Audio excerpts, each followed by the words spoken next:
Well, for this part, I can explain it just from the picture or the video. So I need to talk about this a little bit.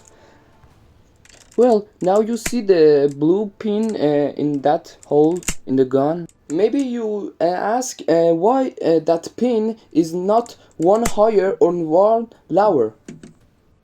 Let me show you better with the physics. Here we have a rubber band, and we want to calculate how much energy it has. My rubber band, it's 0.26 and meters. The formula of the potential energy is 1/2 k times x square.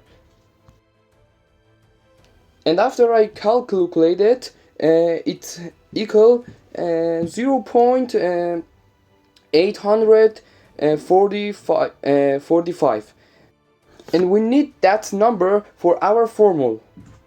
The formula called a torque. So here we have two distances. First is m1 and second is m2.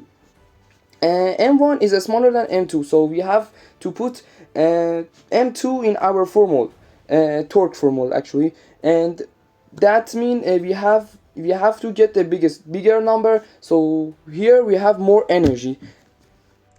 So after I realized this, I put it in the highest hole I could.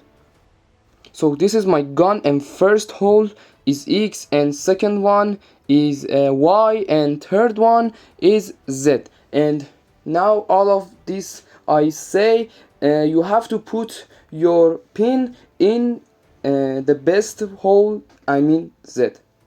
So thanks for your watching. If you like that video, like and subscribe please. That's very helpful for me. Bye.